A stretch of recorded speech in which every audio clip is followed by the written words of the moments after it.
What's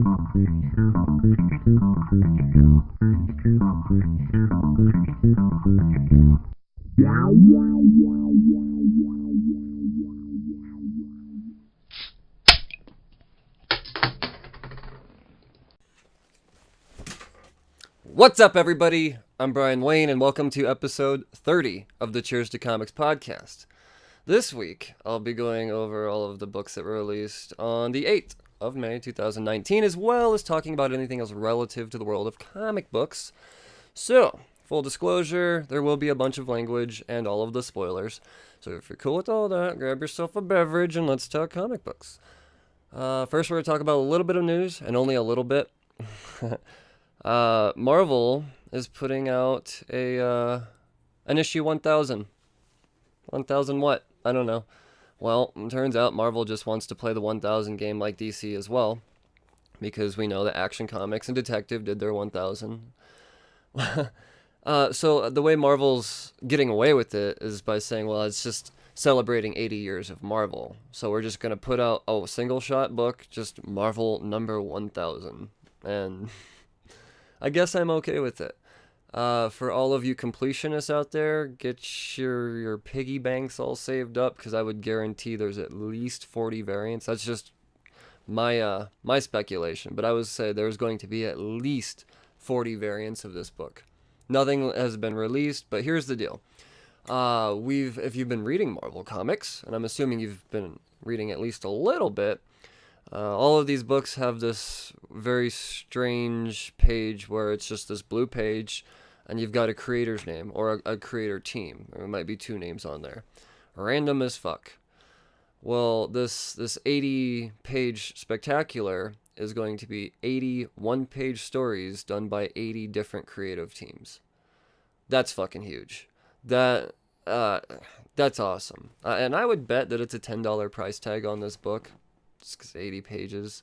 So, once again, if you're a completionist with all of those variants out there, they're going to cost you at least $10 a piece. So, it is a cash grab for sure. Definitely a cash grab. But, it is what it is. I'm going to definitely get one for sure. There's some of the teams they have in there are just amazing. Whether they're doing one of my favorite ones that I saw. They haven't all been announced. Not all 80 creative teams. I think they have only announced 40 or 50 at this point. But one of them was Matthew Roseberg and Lionel Francis Yu. So it's pretty fucking awesome. Oh, and another big one was, probably the biggest one, is Al Ewing and George Perez, who retired from comics 2 months ago. So Money Talks, he's back. Apparently, he said he retired because of his health. But what are you going to do? Maybe, I don't know. I guess if it is something like this and it's just a single page, maybe it's not all that daunting, but I just think it's funny. He retires, and he's right back. So that's all the news I'm going to talk about. I'm sure somebody kicks somebody, and somebody's got to apologize for their hair color or something. I don't know. I'm not going to talk about that shit this week. Let's get on with the overview.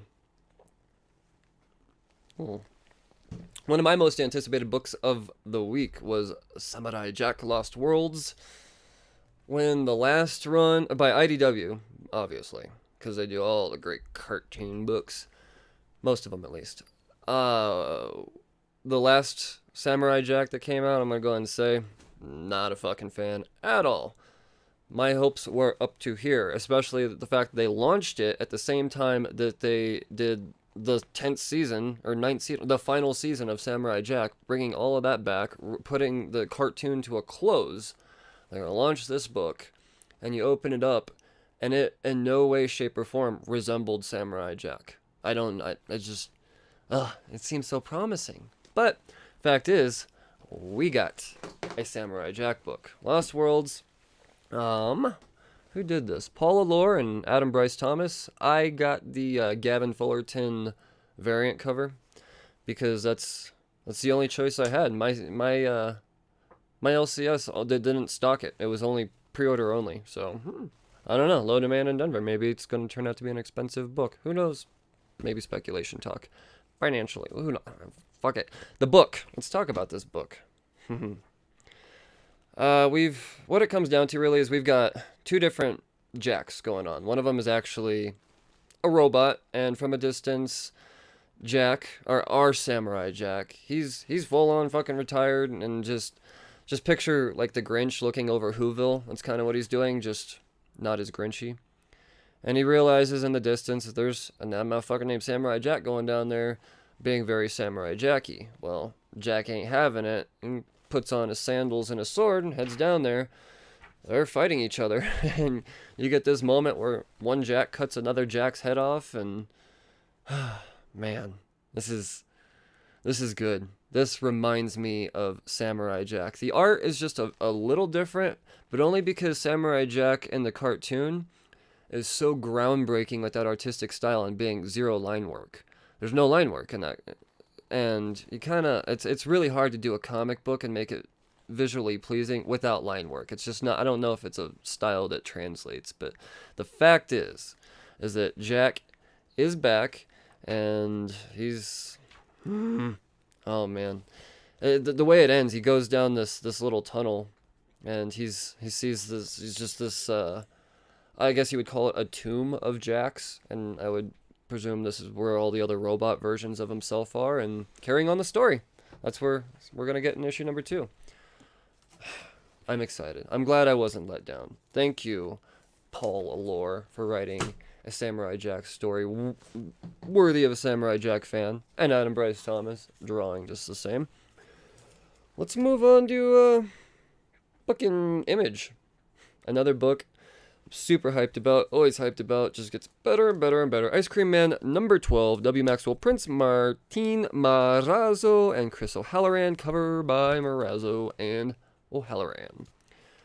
If you've been following this story at all, you know, it's just essentially a bunch of random one-shots. This time we've got Ice Cream Man in space. And it very much reminds me of Alien in a manner. You got this dude seemingly all up alone. They don't give a time frame, but it says, and it literally says sooner than we'd like to admit. Doom and gloom, baby. Loving it. So, we got this feller. He's got this mega hard drive, and essentially its task is to repopulate. Blah. I mean, they got to find the place to repopulate, and this mega hard drive is going to. It has Ancestry.com to all your asses, and this is how they're going to repopulate. They just, all you people spitting and sending it into the internet. It's all right here in this book. And so, I guess, thanks for carrying on the future, Clone Use. Oh man. He hits this random turbulence, and of course, that's bad. And space spiders. I'm kind of having a feeling that spiders are a theme in this story. You don't see them in all the issues, but when you do see them, it's always super fucking creepy, but drawn in a different manner, just like the Ice Cream Man character. He's a different character throughout, but you can always tell it's the Ice Cream Man. We don't actually get to see the Ice Cream Man's creepy character until later on in the book. You really get a whole bunch of amazing, so visually pleasing, man. This art is fucking incredible. So they crash land after the spider planet, and he gets this notification. Life beacon is going off. He's like, oh, fuck, some of the humans from some of the other experiments. He was presumed to be the only experiment mega hard drive thing left. Turned out there might be some other motherfuckers out there. So he crashes, he's tracking these things down, and it leads him right into this weird cave, and when he sees where the trackers are, it's just these corpses. And then you see the Ice Cream Man sitting on his gory throne of fucking creepiness, and he's, oh man, makes this a deal as he would, being a devilish type of character. Look at that, man. Oh dude, that's so good. And yeah, he pretty much says, you know, I'll let you live, but I'm gonna need your ship, and I've got some use for some of your technology here. This super mega hard drive seems pretty fucking nifty. So this might be, I don't feel like this story comes to a conclusion like a lot of the other ones did. There's an open-ended point, because there's also a point where we get this strange black figure coming in and attacking our protagonist at first, and it just goes away, so he presumes it's just a dream. Well, as Ice Cream Man takes off in this dude's ship, you see that black character again, and he just takes off his helmet, and he's like, oh, there he goes. So, once again, an open-ended ending. I haven't seen that in an Ice Cream Man comic yet. I dig it. I fucking dig it. And it doesn't look like we're getting another one until July. It looks like they might be taking June off. But it's well deserved. Maybe this is the... Is this Palindrome still? No, this is the end of an arc. That was Hopscotch Melange, part 4 of 4. So, I'm curious to see how this all ties in, or whether or not, if it doesn't all tie in. I don't fucking care. This is the best horror comic you could buy right now. Flat out, hands down, there's nothing more pure horror than that book. Even, it doesn't even have to be visually graphic and disturbing. The writer, W. Maxwell Prince, just knows how to fucking keep you creeped out, man. I dig it. Can't say enough about it. This book right here, though, Murder Falcon number 8.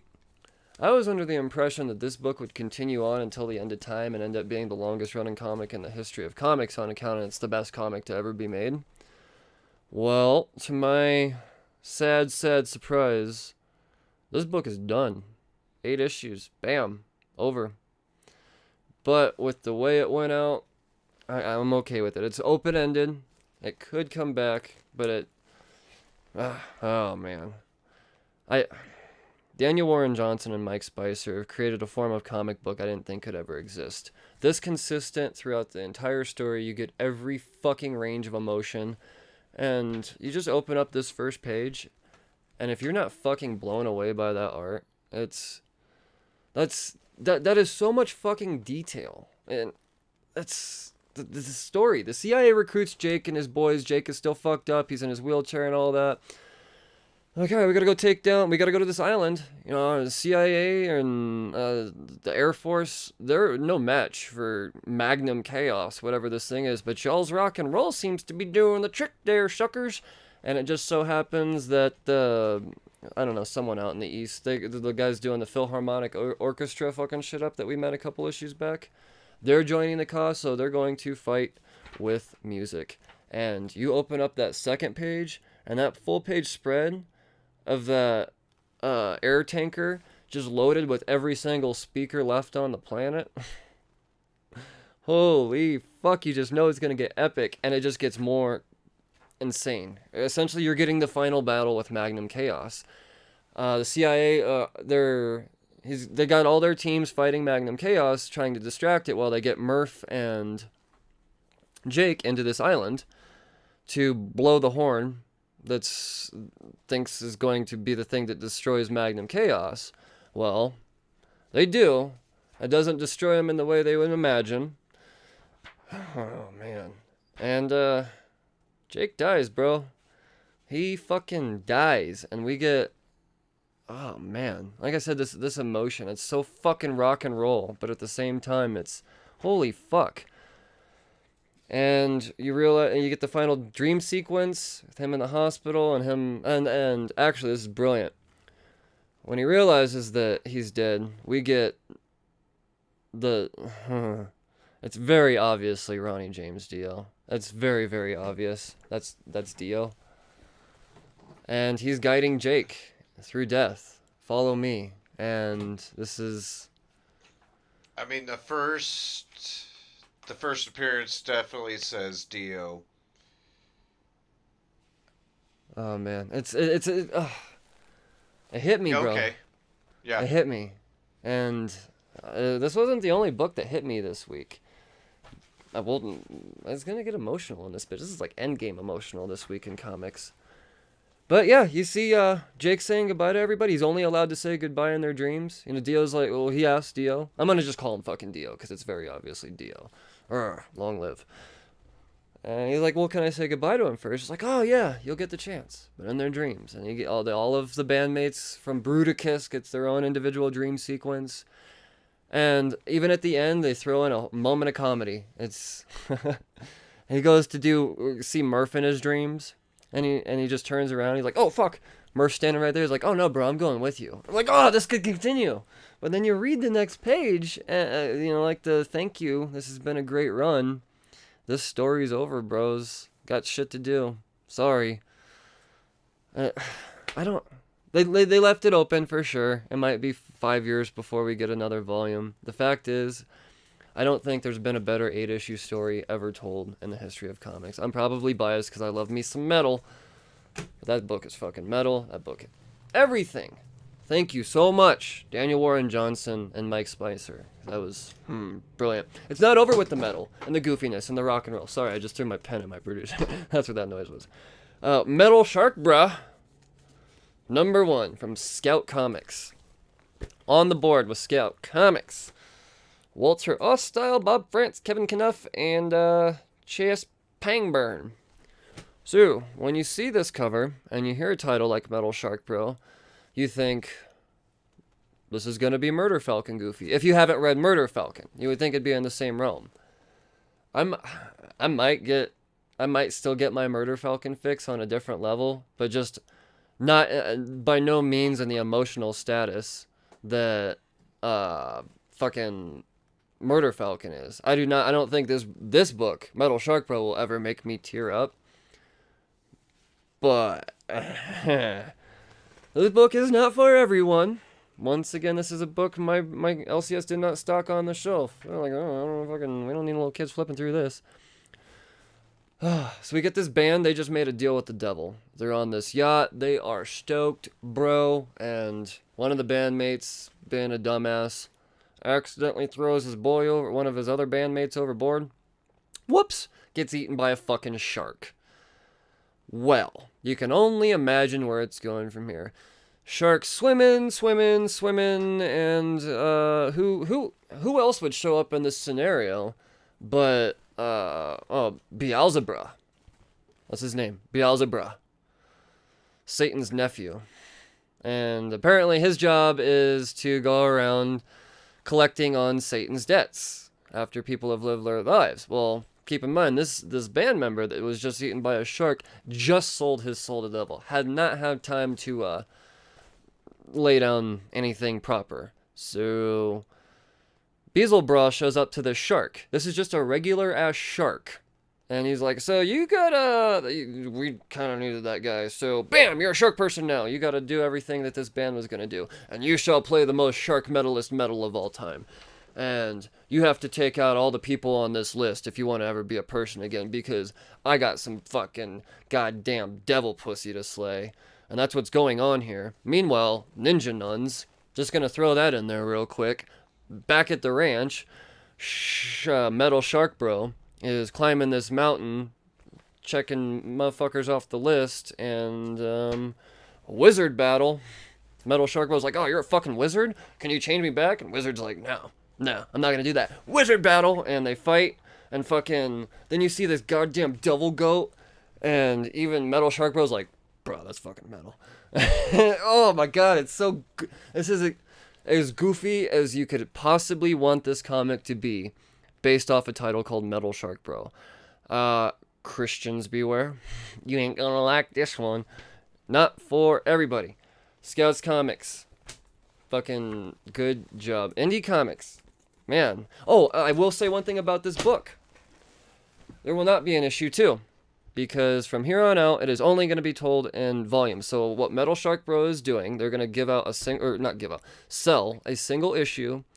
And then I think in July, the rest of the story will be told in a 4-issue trade back. So you only have to make 2 purchases to get a 5-issue arc, which is okay, I guess. It makes the single issue that much more valuable. I guarantee this is not a high-produced run, and I have a feeling that this book is going to gain a following. A lot of that has to do with the fact that there is a variant cover out there that is in very low production that is fucking incredible. I don't even remember who the artist is. I couldn't get my hands on it. But that alone is spiking interest in this book. When people open up this book, or at least the right demographic, it's gonna slay. This metal and comics, man. Twice in the same week. Brian is spoiled. DC Comics. Detective 1003 now. Peter J. Tomasi, Brad Walker, Andrew Hennessy, Nathan Fabian. Covered by the same creative team. So, we got Arkham Knight is canon now, as you've been following. It's got Damien. She takes off her mask, first page. Her name is Astrid Arkham, suiting. And she's got some problems with Batman. But she doesn't want to fuck up Damien. She's like, you're pretty valuable, bro. why don't you just come work for me? And he's like, nah, I don't want to. I'm all about Batman. She's like, oh, okay, you can just leave then. He's like, wait, we're not gonna fight? You're just gonna let me leave? Oh, you just fucking go. You'll be useful later on. Well, Batman the whole time he's searching for Damian, not knowing what's going on. The two catch up together, and we get this weird scene where we get what's this? So essentially, this Arkham lady has this mass plan of destruction or mind control or something afoot. And who does she bring in? Dr. Phosphorus. And he's fucking some shit up down in Arkham, and she keeps talking about an eclipse. So I'm not sure where that's coming. I'm sure it's going to mean something, but they keep talking about an eclipse. So, I'm digging Detective Comics. I like the Arkham Knight. Damian Wayne's still very Damian Wayne, true to his character. Little bitch. Just kidding. Yeah, Flash, number 70. Why am I talking about Flash again after all that shit I talked about? Fucking that Batman crossover. Well, I guess this book means something. Year one. I'm not a Flash follower, so I know year one's a thing. Didn't read it. Well, for whatever reason, they're deciding to give Flash another origin story again. And that's what this book is. And so you start out with Flash as a kid, you get some foreshadowing of him sticking up for a kid being bullied during this lightning storm. And then go forward, he's detectivizing and lightning storm, because that's how it happens. And he's like, oh shit, I'm so fast, look at all my powers, zoom, zoom, zoom. Oh fuck, I'm in the future, what? And then you see this dude also in a Flash uniform, he's like, Flash, you fucked up, bro. And he's also older. And like, oh, fucking, you're so stupid for playing with timelines and shit. And Barry's like, oh, I don't know. And that's how the book ends. The best Joshua Williamson story I've ever read. So, that's something, I guess. That's actually, it was very entertaining. I got to give credit to Howard Porter and Hi-Fi, though. Howard Porter actually played a part in writing this story, which might have actually redeemed it. Maybe that was the better part of it. I don't know. I'm starting to think I might not be a Joshua Williamson fan. Find me something good, readers. And then Hi-Fi just fucking kills it with his art. That's the thing about this. You just want to keep turning the pages because the art's so good. As I sit here and not turn the pages once as I talk about the story. It's really fucking good, though. Yeah, it's essentially, I don't know what the point is of redoing it all, but I'm sure it means something, because everybody is all about this book. I'm not a Flash follower, I don't understand the hype, but there's hype, I should let you know. Shazam! Number 5. Jeff Johns, Dale Eaglesham. Oh man, Santucci? I'm gonna fuck it up. Scott. Oh, yeah, I can't fucking say his name. I don't know. Sorry. Miketea. This book right here. It is... Spoilers if you haven't seen the Shazam movie. 3, 2, 1. This is part 2. 1 through 5 of Shazam, I guarantee you, will be part 2 of Shazam, the movie. The timing on the release of this book is amazing. We're still on the Magic Lands, and the last book left off with Black Adam like, Shazam, you fucker, you can't be fucking with this shit. And he's after him. He's pissed. I'm gonna go get him. All the kids are split up throughout the Wildlands. Shazam, Billy, and what's her name, Mary? They're in the Funlands, and because they've been revealed as adult in the Funland, you're automatically a slave. And they don't want to be a slave. So that's what's going on there. So keep in mind, there's 3 different Magic Lands events happening, so they have to tell this all in 3 stories. But I think it's all told very well. You get a really great gist of what the hell's happening. And if you include Black Adam's arc in this, you got 4 things going on. So essentially, each story throughout here really only gets 5 pages. And I think they do a good job of summing it all up. You get the kids in the game lands, and they can't escape until they beat, what's his name? The Game Master. And in order to do that, you gotta get 1,000,000 points. That's super fucking hard. They go out, they try to exchange points, like, oh, I'll just give you my points, and that way at least one of us will get closer to 1,000,000. And that tends to not work out very well for them. Don't know how, that's where we get left off, like, oh, you fucked up. And then we get the Wildlands is great because it's essentially Planet of the Apes with all of the animals, and people are bad and they must be punished because we use animals, eat them, milk them, whatever else you do with it, wear them. Those are pretty much the three things you do with animals, right? That's all you're allowed to do with animals. So I really don't know what's going on here. More than I feel like the animals start arguing amongst themselves, and I don't know if this is supposed to be some type of message or metaphor, but the tiger is all of a sudden not cool amongst the animals. Like, tigers, you're just gonna be a tiger. Well, again, I'm gonna fucking be a tiger. I'm a fucking tiger.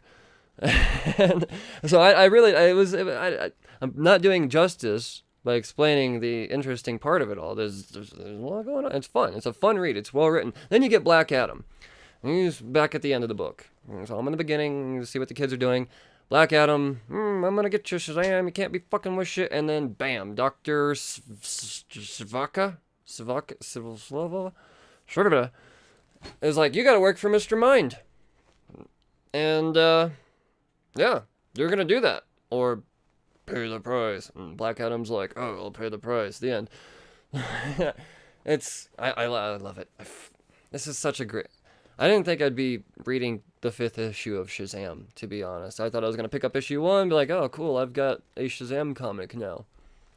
You put the right guy on the right team, you're gonna get a good fucking book. And this art is fantastic all throughout. It skips a step. This fucking color is probably the most vibrantly appealing comic book on the market as far as vibrancy goes. It's amazing. I love it so much.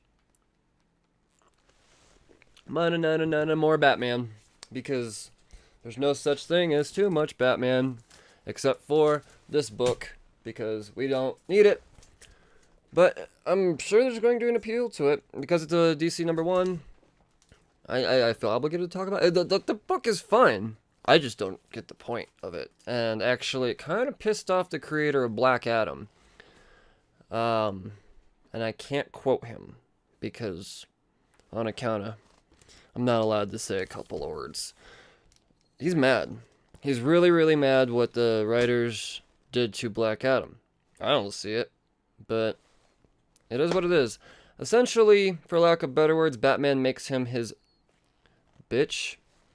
But I don't really. What you got going on here is you get a new team. I guess let me start out by introducing this team. Most of these characters aren't incredibly familiar. Black Lightning, obviously. Katana. If you're a Suicide Squad person, that's where she comes from. Orphan. I don't know. And Signal. It's somewhat new kind of thing. He's Yellow Batman is what I call him. kind of a cool character from what I've read. I didn't read the origin. I kind of missed that arc. But what are you going to do? I think that was a Detective Comics introduction. Probably right. So, you get Black Adam and Katana sparring. And Katana's like, your lightning is good. You're like a god. And he's like, bitch, don't call me a god. And then we get a little bit of, I don't know. I don't know. And then Batman's surveying being Batman. And really what's going on here, the plot of the story is there's this chick that was with her daddy. And they got into a car accident. And she survived. And now that bitch is powerful and untamed, and Batman's gotta find her. And I would imagine it's more to tame her than it is to make sure that Raja motherfucking Ghul doesn't catch up first, because that's what's going on here. Raja Ghul. So you would think this story would be more interesting when you got Raja Ghul being involved, but I don't know. I'm sure it's interesting to someone. I'm not drawn to the characters yet. Maybe it's gonna take a couple of issues. Well, this chick's power is essentially the Hulk version of Deadpool, for lack of better words. The more hurt she gets, the better her regeneration is. Hurt doesn't necessarily mean physically either, I'm assuming. I think you could just hurt her feelings, and she'll feel all better physically. Not sure. Really don't know. Fact is, this bitch is useful to Ra's al Ghul, and someone catches up to her before Ra's al Ghul, or even the Outsiders, and we get this... I'm gonna just say, look at Cable, and that's what this guy looks like, kinda, but with a beard. If robots can grow beards, that's okay. Sorry, I'm just not buying this one. But come with me if you want to live. This is the end of the story. Call me Ishmael is the name. I would assume that this motherfucker's name is Ishmael, because that's what the tagline for the next issue is supposed to be. So they have aspirations for a number 2. Pardon my lack of enthusiasm on this book. Too many Batmans. Way too many. This book better create a massive, memorable storyline. Otherwise, with DC cutting back all these titles, and then this being one of the ones left behind, I think you might have some nerds pissed off, DC. Nothing against the creators. It was fine. I'm just curious why this book is coming out right now. It's a fine story. I don't know why DC said yes. That's all I got to talk about with DC. Let's talk about probably the fewest amount of Marvel books I've ever talked about in one breath in my life. And I think I've only got, son of a bitch, 3. Friendly Neighborhood Spider-Man number 6. There may be some editing involved as I continue throughout this because I ain't about to cry in a microphone. Spoiler, this bitch is a touching ass story. This is the most, and I'm not saying this just because I heard it before I read the book. I heard someone else said this is the most friendly neighborhood version of Spider-Man ever. This is the most friendly neighborhood version of Spider-Man ever. Peter's coping with Aunt May in the last issue. He's come to conclude. Fuck. I'll go to chemo with you, because originally when she breaks the news in the last issue, he avoids it, and he's like, "Oh, I'm just gonna fucking fuck up some bad guys real quick." Try to forget, and then he realizes, no, I should probably be there and make the best of this and not make this a gloomy, dreary, woe is me type of moment. So, now we're in issue number 6. And right off the bat, just like it says on the cover, introducing Spider Bite. So you would think that alone right there would sell a bunch of fucking issues. I go to the shop the second it opens, so I don't know what the shelves look like 2 hours after the books are released. I would imagine this book is pretty fucking gone. 1, like I said, because Spider Bite. 2, word got out there that this might be the greatest single issue of Spider-Man told in the modern era. And I said modern era for all you fucking Silver Age geeks out there, because I know there's some pretty classic Silver Age stories, but this book. So you get Spider-Man and Spider Bite. Spider Bite is 9.5, and he is a Spider-Man, and they're all fucking some shit up against Otto.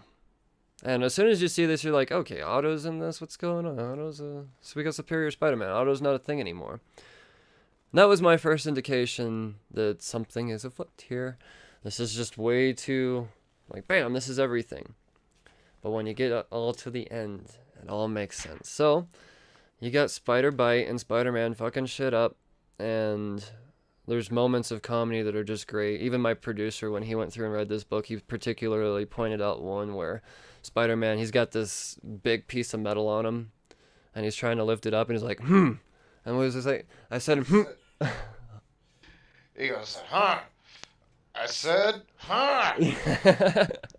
Yeah, no, it's fucking great. And that's when Spider Bite comes in and is like, I can't lift. And you get this moment of like, no, you're stronger than you think you are, kid. You have no idea. And then they get it off. And then they're tracking Otto into this subway. And even one of them mentions, like, I don't remember bad guys taking public transit as a getaway factor these days. And then you get in there and you essentially see the Sinister Six. You see Vulture and Kraven and Black Cat. But really what they're going after here is his box. It's all about this box. We don't know what's in the box. Cue the Brad Pitt memes. It's but the box is what it's all about, and they get confronted, and you see Green Goblin standing there, and Spidey's like, dude, what? Sinister Six ain't a thing no more. And he's like, you're right. Mysterio, make shit be real. I was like, Sinister Six, you're right, and that ain't a thing. Sinister 60, bitches! And you see the whole Rogues Gallery. 60 Spider-Man rogues all just lining around, and at this point you're like, what the? How come Marvel hasn't been hyping up this book for months like they do? I've seen, no offense, way worse story arcs, Haunted, be hyped up that were not nearly as good as this. A Sinister 60? Like, this is, what the fuck, Spider Bite? What the fuck? And then we get this 2-page spread that just has probably the most amount of panels in any Spider-Man thing ever done in this so aesthetically pleasing and fucking symmetrical word. Yeah, symmetrical is a word in case. Well, it's like it's symmetrical, but it's not symmetrical. It's symmetrical enough that it doesn't bother you when you look at it, but it's not symmetrical when you actually start to inspect it and you're like, okay, the panels are definitely not even between the 2 pages. Right. Well, meanwhile, like, what's going on in these panels, you might ask? Everything. Spidey's just punching everything. No rhyme, no reason. Just, fuck, man, this is, oh. And then who's behind it all? It's not the Sinister 60. Motherfucking Stilt Man. What?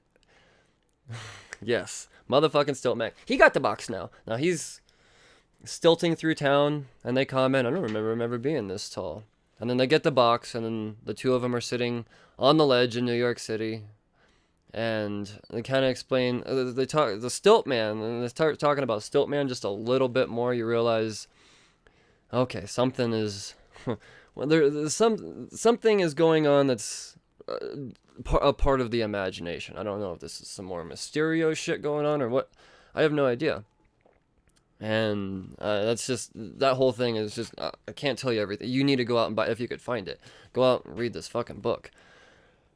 But I'm still going to tell you a whole bunch because this book is amazing. So, like, what's in the box? What's in the fucking box? A goddamn Spider-Man action figure. Well, being that there's a 9.5-year-old, it's 9.5. He's 9.5. He lets you know that. So he pulls out the toy, and then you get this moment where it's like, oh, fucking, you don't collect your own action figures, do you? I'm like, oh, no. Yeah, I do. Yeah, no, it's, you don't tell anyone. And then, reality sets in, and, you see, well, Spider-Man goes to take off the kid's mask, and he's like, what about my identity? He's like, check it out, kid, you don't need an identity. You're super beyond all this blah, blah, blah. Better words than I can say. And you look and you see Spider-Man with this sick kid, and they've got this whole make-believe cardboard city cut out down below, and they're playing make-believe. You got all these other patients and doctors in there with their own makeshift costumes. You see the Shocker mask, and Vulture's got, I'm not gonna lie, that's pretty badass cosplay for some scrubs and some fucking tape. that's pretty bad. Oh, this is great. And you realize that Spidey's in the room next, or probably not too far from Aunt May getting her chemo treatment. And he's just being a friendly neighborhood Spider-Man, fucking telling kids how it is, being pretty fucking awesome. Well, they go to put the kid to bed, and he's like, no, I go to bed, fucking, this is the best day ever. The hospital's like, oh, you should go to bed. Spider-Man's like super cool about it, though. Mm-hmm. Oh yeah, yeah, and he's like, well, hold on, what's no one wants to go to bed, and we're all hyped up, buddy. And the nurse is like, well, he's always afraid he's not gonna wake up. Yeah, that part kind of hit me. There was like, he's scared he's never gonna wake up if he goes to bed. So what does Spider-Man do? Fuck going to bed, little Billy, or whatever your name is, Spider Bite. They better make this character fucking canon. And he fucking picks him up, swinging through fucking New York City, man. That kid. Whew. That's a face. That's fucking great. That is goddamn comic book killing. Tom Taylor.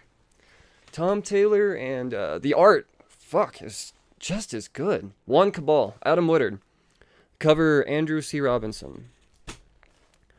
What's in the box, man? That's this book right here. This is amazing. I don't rate comics very often.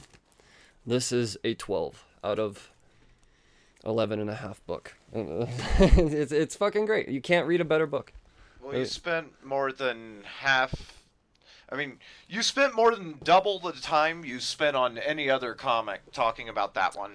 It's a book that needs to be talked about. And, I mean, Spidey's an easy guy. The whole premise of this is, not just to fill you guys in, but hopefully people aspiring to read comics are like, oh, what do I read? Start with Friendly Neighborhood Spider-Man number 6. Then go back and read 1 through 5, because it's great. And then figure out what you like from there. But it's amazing. I did it. I made it through without crying on camera. That's fucking awesome. Oh, man, that was, whew. Squirrel Girl. We're going to move on. Number 44. War of the Realms tie-in. She's in Canada, defending North America, because everybody else is busy about the world. Because the world, a.k.a. Midgard, is fucked. Loki sent her on a mission. He was like, oh, fucking frost giant base, know a little bit about frost giants. Right before his daddy eats him. That was his last thing, was sending Squirrel Girl on a mission. The end of Squirrel Girl 43 was like, what a fucking squirrel of mischief, shape-shifting. I didn't take notes on this book because it's so fucking smooth. I'm trying to remember. I probably did. I can't remember the name. It's not that I can't remember it. It's that I can't pronounce it without seeing it in front of me. It's like Rat's. It sounds like something you would name a Pokemon. I'm not gonna lie. It's a shape-shifting squirrel of mischief. You could see how this might be an issue on account of we've got Squirrel Girl and being sent on a mission by Loki. She's like, oh, fuck, you're clearly, probably, maybe not good. Let's fight for a little bit and find out. And the squirrel's pretty much like, no, I don't want to fight you. And meanwhile, the same frost giants from the last issue, their names are like Ted and Shirley or something. Those aren't their names, but it's pretty much like that. They're taking out the fucking Squirrel Girl and whatever. I'm just gonna call it the Squirrel of Mischief because I can't pronounce its name. Ratstasta? I can't do it. God damn it. That bums me out. Say that word. Ratstastat? Ratatosker. Yeah, I was... Ratatosker. A lot of it... Ratatosker? A big problem with it actually has to do, I would say, with the lettering. The choice of dark orange on black. It is. It's definitely... It's very Nordic. It is. So I'm sure there's more meaning behind this than, like, let's make a fucking Squirrel Girl villain real quick. Essentially what it comes down to is like, alright, we're going to team up, but you can't be looking like you just came out of a Samurai Jack cartoon. You should probably look like something different. So we get a montage scene of, oh, what do I look like now? What do I look like now? First one looks just like Doreen. And then the next panel is Doreen with black hair. I'm like, too close. And then we get Goth Doreen. Then we get a furry, a squirrel person. And then we get an anime version. And we get Spider Squirrel. That's new. Goth version again. So that's the first one they revisit. And then we just get this fucked up blob of, fucked up. And then we get, I guess she just settles on Rachel Oscar. Because apparently that's an easier name to translate than Roskalska, as Mason pronounced so perfectly. And that's what they go with. And alright, let's go do this. Let's go fight some trolls. Well, we go find some old people, I guess. They're like, oh, you're bad people. And we're like, but we just subdued those trolls out there. You see it, they're all tied up. You're tricksters. You're definitely tricksters. We don't believe you. And they're like, no, we're not tricksters. And then Rachel, or her new name, is like, oh, I'm not a trickster. And then she changes her face to his face, and he's like, but that's definitely a trickster fucking thing to do. And then she turns her face into a frost giant, and like, that's pretty fucking trickstery. And then meanwhile, the whole time, Dorian's like, you shouldn't, that was not what you fucked up. So that's what we get in Squirrel Girl 44. I don't know if this necessarily advances the plot of War of the Realms in any way, shape, or form, to be honest. I think this is the first in so many tie-ins that I've read that I found to be pointless. And for as many as there have been, that's actually good. This is the first one. Because I've read them all. All of them. And, yeah, I don't know about this one. The storytelling is cool. It's storytelling unlike any other style, because every page has its own, like, little quip at the bottom. Random, funny joke. It's purely comedy. It's just, unfortunately, this art style, it does work for Squirrel Girl, and probably Squirrel Girl better than most Marvel comics out there. But it's Archie Comics. Yeah. It's Archie Comics. Yeah, it is. It's just very, I don't want to say dulled down, but cartooned. And it's very thick line work, one-tone color. That's the thing. It's just one-tone color. There's no shading, there's no depth at all. This is nothing against the colorist, because I myself, when I did webcomics, was a one-tone colorist. It just depends on the story. Don't think that that's Marvel talent, though. I hate to say it. It is what it is. It's Well, obviously not in the selling last 44 30 years. fucking issues. The 44 Squirrel Girl hasn't been rebooted in 2.5 years. But, yeah, I don't think that's Marvel's style in the last 30 years. No, this 30 is to not a 40. common style by any means. I mean, it worked. I would just personally, what it comes down to is I have this love for Squirrel Girl, and I haven't got to read and enjoy a Squirrel Girl comic. And it's just this odd infatuation based off of cameos and shit. My favorite being the all-new Wolverine cameo she did when she gives Gabby fucking Jonathan. That's Squirrel Girl that does that shit. People don't realize how Squirrel Girl is so important, and here we are. She gets her own issue, and nope, that's it. No advancement. But what are you gonna do? I'll be reading the third part, and then no more Squirrel Girl, because no more War of the Realms tie-ins. War of the Realms tie-in, last book of the week. Joining in the mystery. Number 2, or Legacy 657. We got the McElroys writing, Andre Lima Arroyo? Uh-oh. Drawing, and Chris O'Halloran. The same colorist from Ice Cream Man. I just put that together. Son of a bitch. Busy guy. Oh, and the cover by Valero Schiti and David Curiel. A cover that has everything to do with the inside of the book. So, just when I thought everybody has been announced and getting their own part in this story, I forgot about scrolls. So, if you want to read how the scrolls play into this, read this book or listen to the next few sentences that I have to say about this. What it comes down to is we know that a ragtag crew, and this ragtag crew being Balder, who is the baby that everybody's trying to save, her uncle, and we got Miles Morales and Kate Bishop and Death Locket and Wonder Man and Sebastian Druid and Thori being the best part of this book by far. And I mean, setting a really hard bar. Thori's pretty fucking dope. But before all that, we get a little bit of a backstory. We've got old Ares.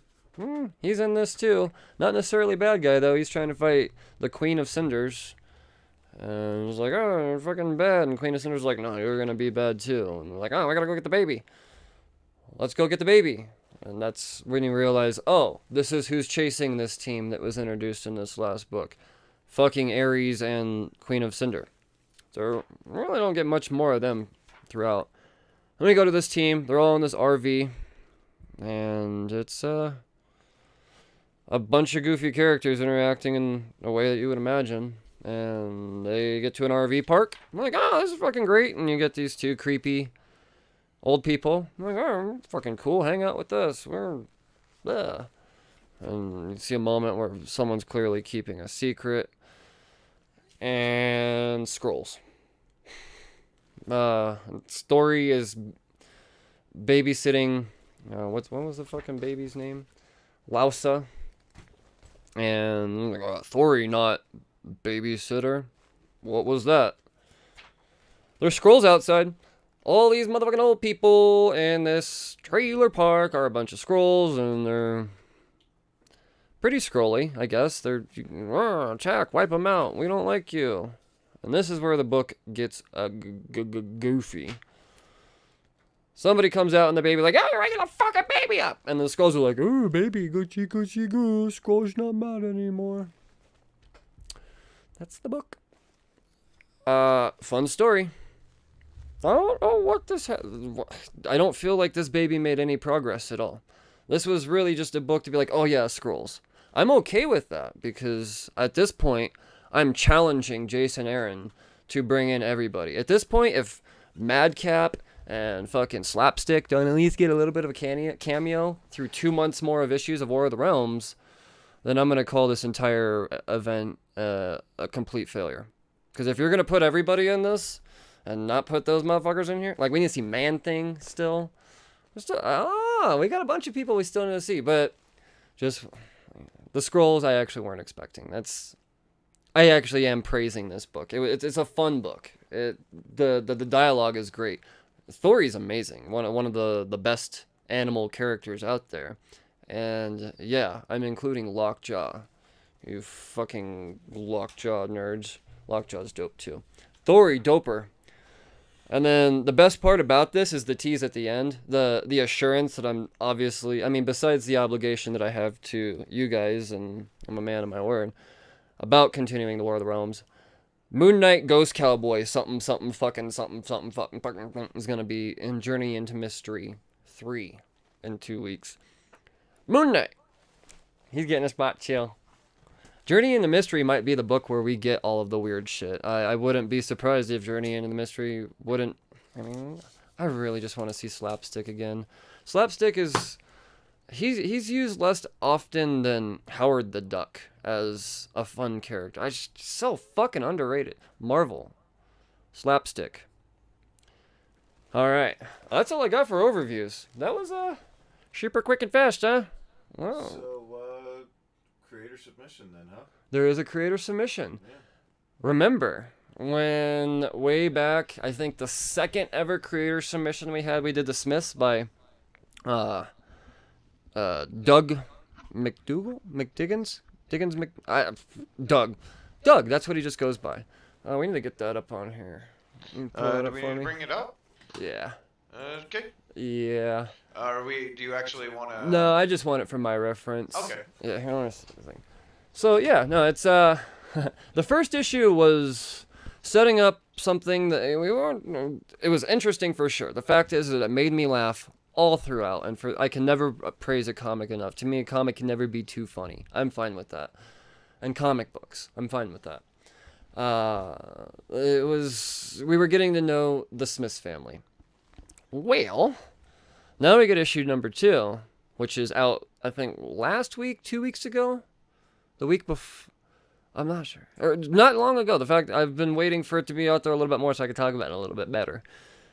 Well, I will say the change in quality, not that there was anything wrong with the first one. If you listen to the podcast, I said it was fine. This stepped their shit up. We get a very, very good introduction in the beginning as to what happened in the last issue and what is fixing to partake. I really, really, really like that. When you're a new comic, you can't expect readers to know things that you may have glimpsed over and not realize that, oh, fuck, I guess I really didn't portray that in panel. These little first page things they give of a bit of a backstory, that fucking helps the book flow so much better. Especially when you're releasing once every couple of months, 2 or 3 months, something like that. It's been a while. No, I mean, it's an indie comic. It could take as long as it wants. Some of my favorite indie comics. I've been waiting 2 years for issue number 2 of Alien Toilet Monsters, Karazara. Anyways, our family. I want you to join me on this one, Mason, because you actually had the opportunity to read it before I did.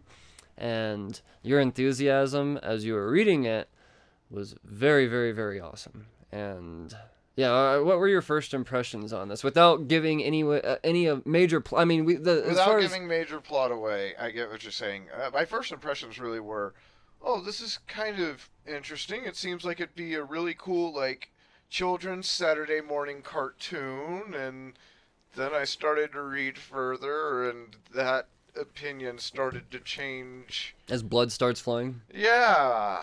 The Smyths family is dope, particularly this little girl.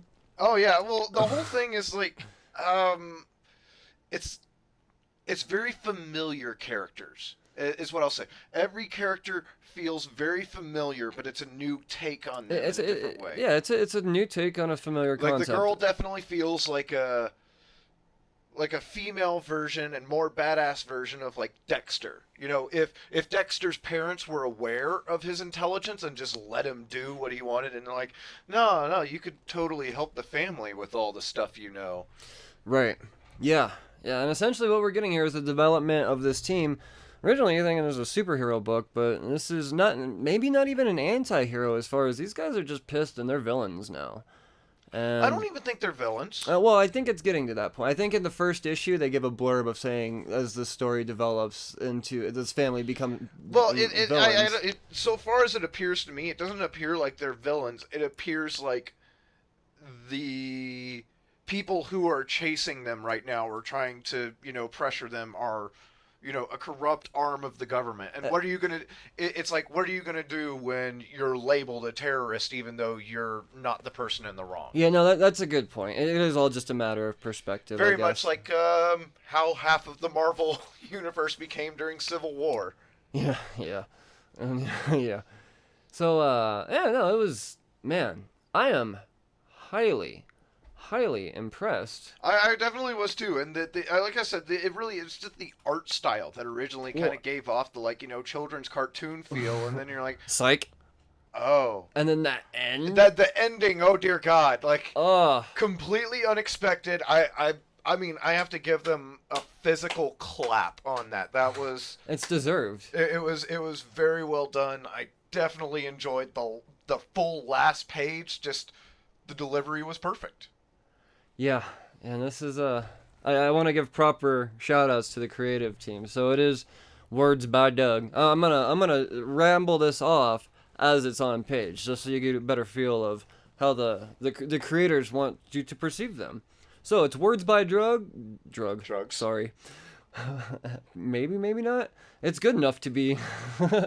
So words by Doug, pictures and cover courtesy of Dennis Triona. Dig the covers. The covers are awesome. There are multiple covers. I think they might have even had I think they even put this book out for Free Comic Book Day in their local neighborhood, which is pretty fucking awesome of them. And the color by Edgar Tavidas. The color is perfect. It's not too in your face. It's very elegant. It knows when to flex. It knows when to be subtle. It's an artist that... It's consistent. Consistent. That is so important with color. I hate when it's colorful, drab. No, it is a very consistent palette all the way through. And with indie comics, every bit of creative team they give me, I will ramble everything off, not just beyond the art and the story. I gotta give it up to the letterer, Alf Collins. My biggest... I find that the most consistent issue I have in reviewing creator submission comics is edit your shit, man. Punctuation is... I didn't find a single. Did you find a single? There were some parts that I definitely could have had a comma, but not necessarily. Yes, exactly. But everything else, pretty much, it flowed right. It felt right, constructed right. It didn't feel like I had to read back over things several times to get the point of what was happening. There was only one point where it was a change in the panel, in the color of a panel, and if you're the creator, I think you know what I'm talking about. And I just think you, especially with the comic book style, like with the art style that you've chosen, that's very cartoony, you could have illustrated a lot better that was a power outage. Yeah, and the power outage scene, there's not a whole lot of difference visually for you to realize it, and it's not verbalized at all. It's just we just so happen to. It's just if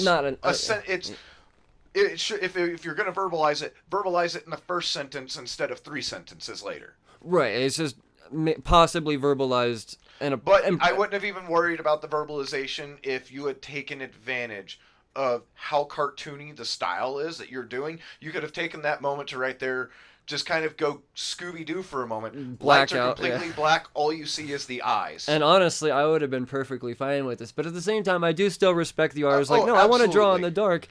That's not a complaint. That's just a... No, that's just something we noticed. Is these are people that read fucking comics, man. I mean, our eye is going to be more drawn to it than most.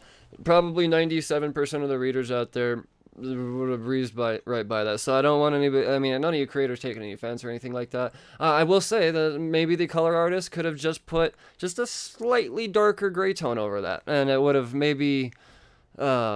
given a better, I don't know, it's super nitpicky, super fucking nitpicky, because overall, that's a 99 out of 100 as far as I'm concerned, as far as delivery goes. It's awesome. And the editor, Shelby Dixon, good job. It's...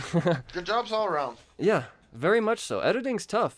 And like I said, apparently it's tougher than I imagined based off some of these comics that I've been getting lately, and we'll talk about them soon on future episodes. But this is I'm gonna rate a book again, and I think I'm gonna start doing this for all of the creator submissions now, just because. Why the fuck not? Should we? Because this is a new thing. Should we do a 10 scale instead of a 5 scale? Let's do a 10 scale. I'm gonna give it a solid 7.8 out of 10. This was fun. It was great. Mason hit it on the head. This would be a great animated series the way it's told. It's so fucking funny, but all of a sudden, bam, bloods and guts and... Yeah, well, it'd still be a great animated series, just you'd have to... Not on Disney XD like we originally perceived it to be. Yeah, I mean, you'd have to do like what they did with Vampire Hunter D when it first released in America. You remember that old Not For Kids sticker that they used to put on certain cartoons? And there might be a couple of fucks verbally they might have to replace with darns or something. Kids.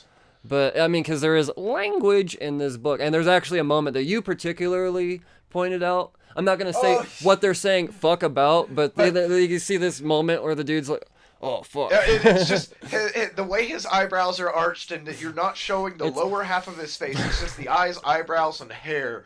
And it's like, you did not need any of the other dialogue that he said in that one moment. It just could have been, fuck. And that would have been perfect delivery. I mean, the way it wasn't bad by any means, but fuck would have been okay, too. I was nitpicking. Well, and second issue, as the creators go along, as the writer goes along, the learning experience is going to catch up with them. And it's going to get that point where it's like, you know exactly what punches right at the right time. Yep. Dude, I very much love this book, and I haven't got to say that a whole lot of times on the creator submissions, because keep in mind, these guys are amateurs. They're fucking amateurs. They have not been doing this long, and most of these people, it's their first shots at the industry, and an industry that is incredibly fucking difficult to break into.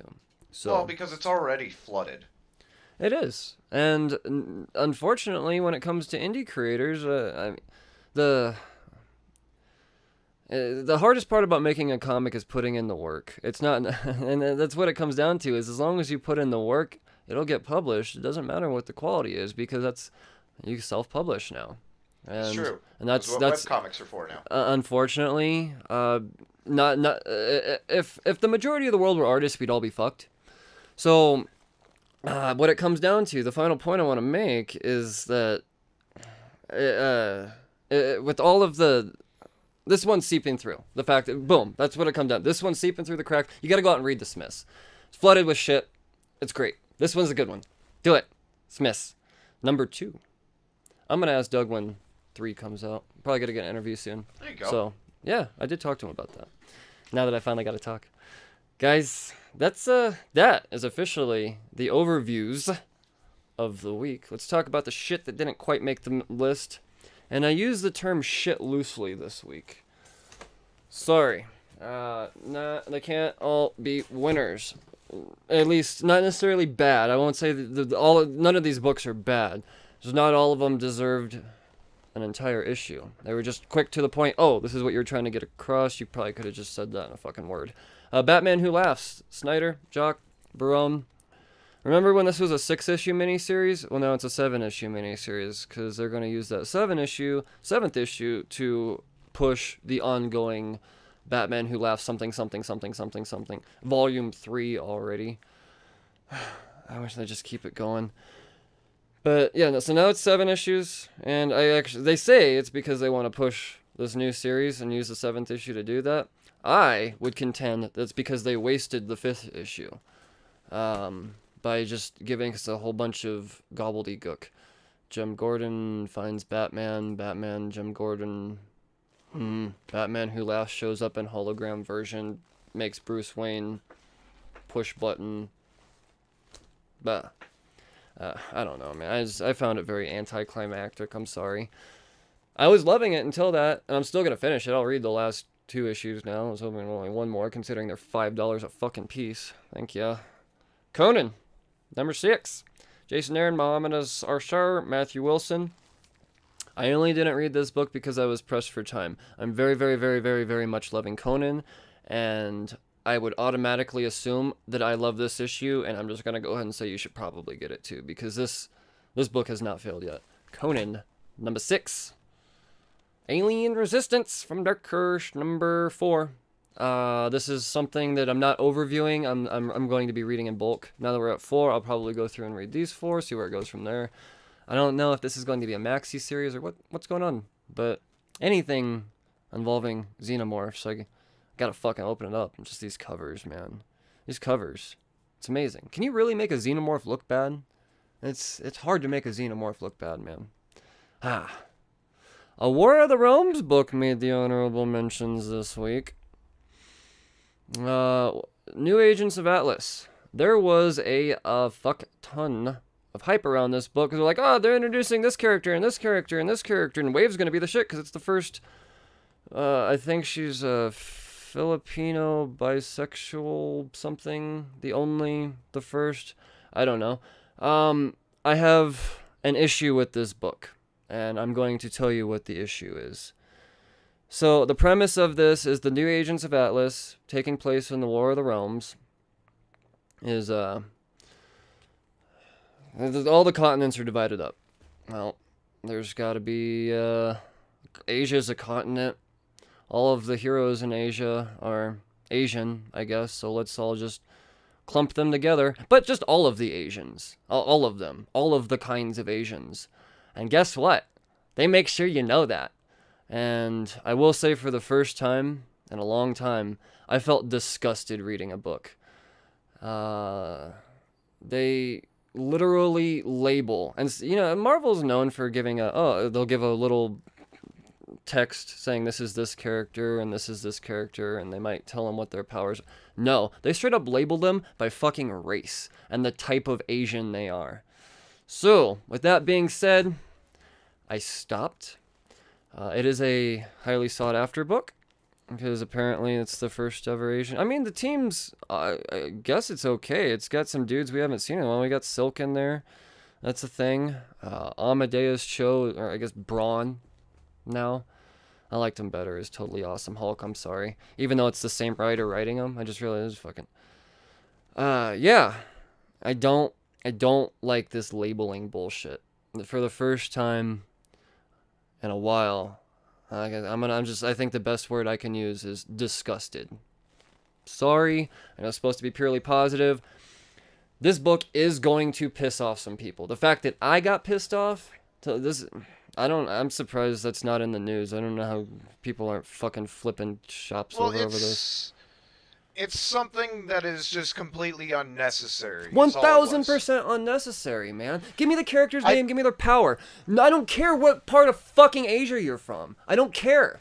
Isn't the whole point of making it so none of this shit matters? Race is supposed to be fucking all one thing? Why do you have to fucking label them? I don't care that she's the first Filipino bisexual fucking blah blah blah. And yes, because of this book, it's already selling out. I gave in. I bought 2 or 3 fucking copies because I planned on giving them away to you guys. The thing is, I'm not actually even going to give this away. I'm not. It's not even, you guys don't deserve this type of fucking shit. It's not even that I think it's that bad, honestly. I don't think there's anything wrong with the team. I don't think there's anything wrong with the team at all. I think it's an intriguing team. If you want these characteristics to come out about these characters, let them come out naturally instead of let's just take a whole 2 pages to label everybody and describe what they are. Yeah, it's not let like it come out naturally. Let it be a story instead of a cram ethnicity down your throat. So there are no European superheroes chilling in fucking Asia when the War of the Realms is going. I'm not fucking buying it. I'm not buying it. I think this one, forced. That's the only thing that really needs to be said about it is that it's forced. It's fucking not something. Sweating. I don't think I've ever been this mad about a comic except for fucking Major X. But this, guys, I know I'm supposed to be positive, but for the first, hopefully this is the only time I ever say this. I do not recommend this book to anybody, even those of Eastern diversity. Well, just because it didn't, the comic didn't, instead of actually being a comic and centering around, action and a great story, it did center around just the race of these people. Yeah. This is... Dude, that's what the fucking mutants are for. Get your story off in a mutant book. I do not buy the... I'm sorry. I don't buy it. I don't buy this. Oh, it's a comic book and you just fucking... No. Don't buy this. This is the most racist fucking shit I've ever read in my life. I'm sorry. I don't... No, call it what it is. It is racism. Yeah. Okay. The pretty stuff now. Whew.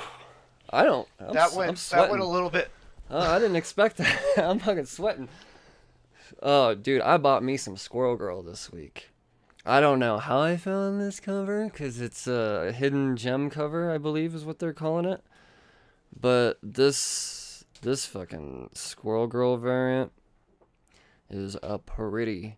And this is how Doreen should only be drawn. Okay? No other way. She don't need no weight on her. We don't need that. That's wrong. I see what's going to happen with one of my favorite female characters in Marvel. I don't like it. This gives me preservation of what this character's probably final days of an appearance are going to look like. Golly. Marvel really pissed me off this week. I'm feeling salty. This cover, though, is fucking pretty. Marvel hired a great cover artist. I'll have the name in the description. My brain is on fart mode right now. Mark Brooks, Detective Comics. I'm loving the Mark Brooks covers. Originally, the Rogues one they had, I was like, this is fucking dope. Still up on my wall. It's fucking amazing. And then he started doing a couple of other ones. I was like, that's a different style. And then they announced he's coming to Denver for Denver Pop Culture Con. Wow, fucking signatures. That's always nice. I do that. And then now he's back making covers again, and they're just fucking dope. And this cover this week is very reminiscent of the first Mark Brooks cover I got of the Rogues. This be all the good guys in a red tone instead of a blue tone. Oh, and it really looks like the focal point on here is Batgirl. That is one of the best Batgirl drawings I've ever seen in my fucking life. He's got the whole Bat family. And Jim Gordon wearing his little 38 snub. That's fucking dope. Catwoman number 11. Art Germ just making amazing fucking Catwoman covers. You start thinking, how many possible ways can one artist draw the same character 11 weeks or 11 issues straight? So 22 weeks. Fucking, if you were to look at my wall of books, there's a lot of Catwoman. All of them. All of the Art Germ Catwomans. And this one stands out. It's different from the rest of them. I fucking love how gorgeous this book is. The color is just... I'm not the Art Germ fanboy. Except for when it comes to Catwoman. Batman Who Laughs. These variants have been on point. I've gotten all of them. This variant redeems how non-eventful the actual story itself was. And it's... Damn, I just realized that he's got his tongue out catching the blood dripping from his... And I love how you could tell that it was all painted on canvas, because you could see the tooth in the canvas. Unless that's a digital effect, but that looks like a fucking painting to me. God damn, that is good. And last but not least is Red Hood Outlaw number 34. It's got the penguin on it. You know I'm buying that. These covers have been outstanding. It's gonna look great next to all the other Red Hood covers. Fuck. Just the dome on Penguin. It's gnarly.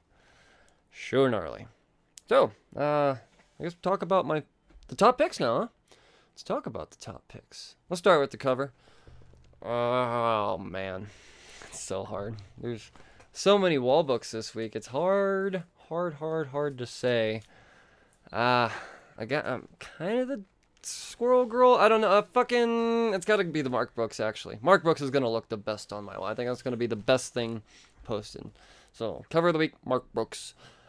And Tears of the week. Oh, jeez. It could be anyone.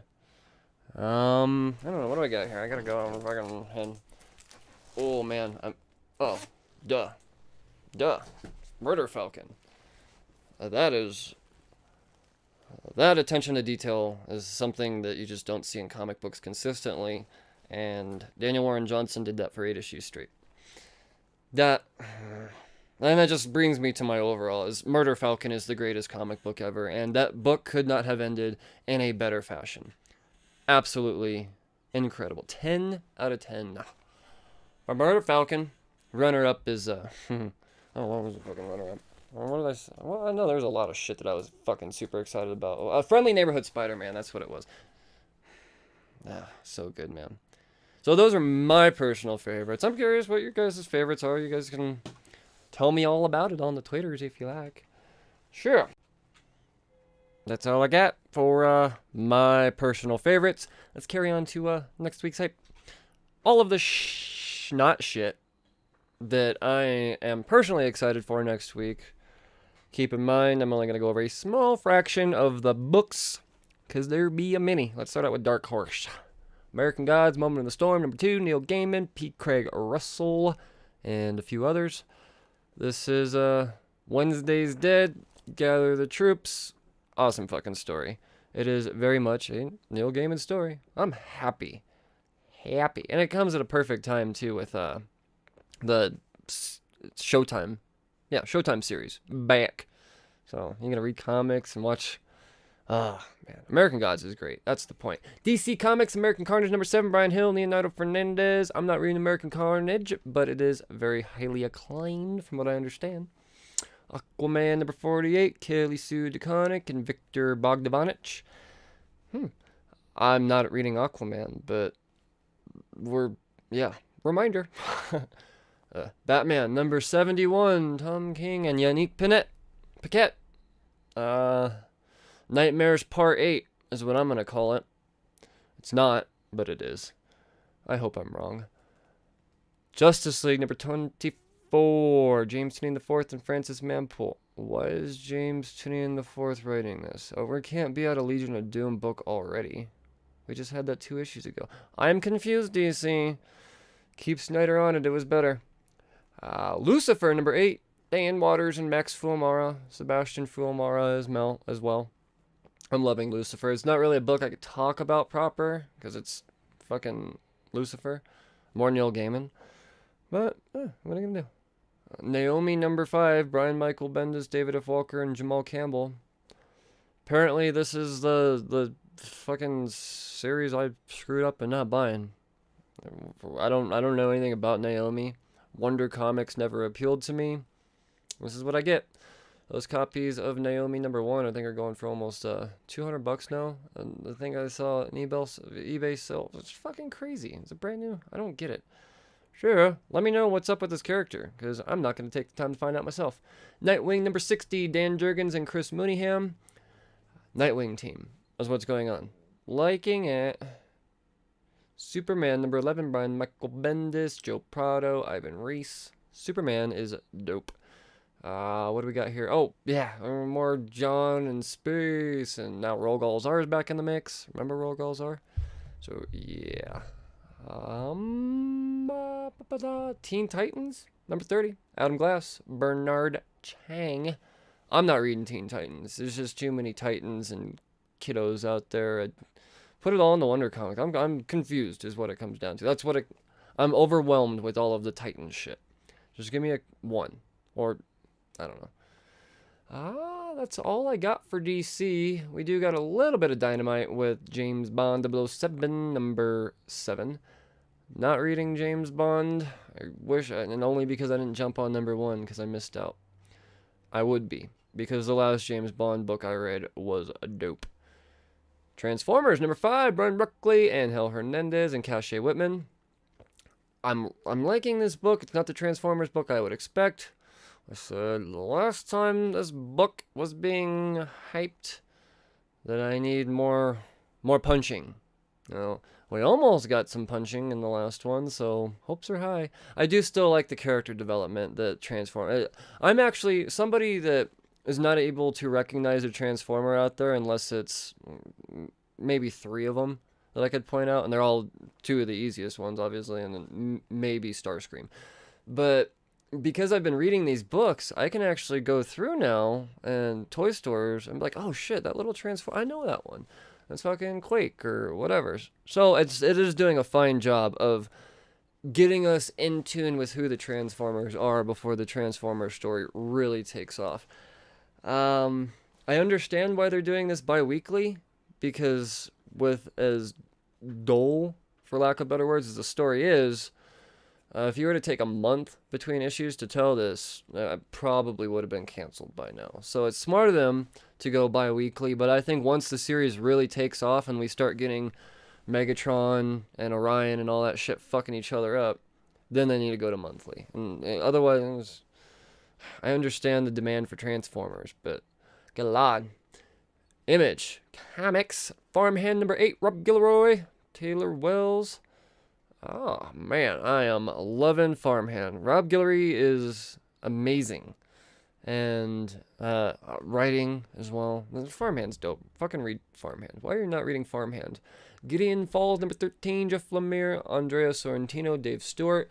A lot of people contend that this is the best horror book out there. I haven't read it, so I can't compare it to Ice Cream Man personally. I don't think there's anything better than Ice Cream Man when it comes to horror. But this is a highly recommended book by anybody that I know that has actually read it. And it's Jeff Lemire, so one of these days I might get an inclination to give an issue a shot. We'll see. Little Bird #3, Darcy Von Polgeest and Ian Bertram. A lot of hype around this series. First issue didn't necessarily draw me in. The art was cool. Super fucking detailed art. It just wasn't for me. Oblivion Song. Robert Kirkman, #15. Robert Kirkman, Lorenzo De Felici, and Annalisa Leone. Confession, I dropped it because I just can't figure out how to be intrigued with these characters. It seems there were moments where the story was really cool, and I read 14 issues, and then finally after 14, I had to tell comic book guy, no mas. Not saying I should you should drop it just because it's not for me. It's Robert Kirkman, who's fucking Walking Dead guy. So I don't know. Just a reminder, it's out. We got Spider-Man, Amazing Spider-Man #21, Nick Spencer, Gerardo Sandoval. I don't see the Hunted tagline on here, so I don't. Did the Hunted end? I'm so disattached from this super amazing Spider-Man story. I don't know. Yeah, a little underwhelmed. The Hunted tagline is on the one at the bottom. Oh, If you okay, look at the I actual see it. cover. Oh, yep, it is. That's what I thought. I thought they were going like 23 on this. So, yeah, no. Hunted continues. The covers are cool. We don't have, I think it was, who was doing the art? I think it was Humberto Ramos. People were furious with how Spider-Man was being drawn throughout this. And I wasn't one of those people, actually. I enjoyed the art style, as odd as it was. I wouldn't say it's odd, just very stylistic. Story, on the other hand, there better be a massive conclusion. So there better be some weight to this story, not just a Spider-Man's villains have feelings too story. So if that's what that is, then shame on you. Black Widow number 5, Jen Suska, Silva Suska, and Flaviano. I'm not reading Black Widow. I hear that it's great. I read the first issue and I was like, oh, this is fucking a Black Widow comic. I just don't think I have room on my list. Just because actually timing is what screwed this book. It always comes on a heavy week, so I don't get to give it a shot. That Clayton Crane cover, though, that's worth picking up all on its own. Daredevil number 5, Chip Zdarsky and Marco Cicchetto. Daredevil is the best it has ever been. We got Punisher Daredevil running around right now, and this shit is dark and fucked up and brutal. Oh, let's get into some more of the Realms tie-ins. Giant Man gets a book. Why not? Leah Williams and Marco Castiello. So, I think this is Marvel. I think this one's only going to be a one-shot. I hope they don't give Giant Man 3 issues. That's pushing it. I'm curious to know what Giant Man's doing, but not that curious. The covers are cool, I will say that. Fucking, what is it? Woo Call? Okay. Yeah, no, the cover's dope. Guardians of the Galaxy number 5. Oh, it doesn't look like this one's actually tying in. But this book is dope. Donny Cates and Jeff Shaw. Fucking dream team. Immortal Hulk number 17. Al Ewing and Joe Bennett. If there's a book to get to your comic book store early for this Wednesday, it is this one. Because we're going to get the Red Harpy. It's a big deal. If you've been reading the story, you understand why it's a big deal. This book's going to sell out just like every other fucking Immortal Hulk book out there that are in their 5th printings. No, it's crazy when there's like issue 7s in its 5th printing. I don't know if that's true. This is a popular fucking story. So, with that being said, stay tuned because I'm going to be giving away the cameo appearance in issue number 16 of Immortal Hulk coming up soon. Sure, that's going to be worth a pretty penny eventually. So there's only to the listeners. Keep in mind. Ironheart number 6, E-Viewing and Kevin Labranda. I read the first couple issues of Ironheart and I think this is exactly what I expected to be. Doesn't really fall within my realm of interest. You would think it would because Iron Man's tie and all, but Iron Man's not really tied to this character anymore. At least what I got from the first 2 issues. It was making it seem like Riri is very disassociated with Iron Man now. So that might have been what turned me off. I don't know. It's a fine story. It's still going on. It's actually kind of surprises me. Not because of the quality, just because of usually these books don't last long. When you're giving a new character its own series, then a lot of people are like, oh, not my Iron Man.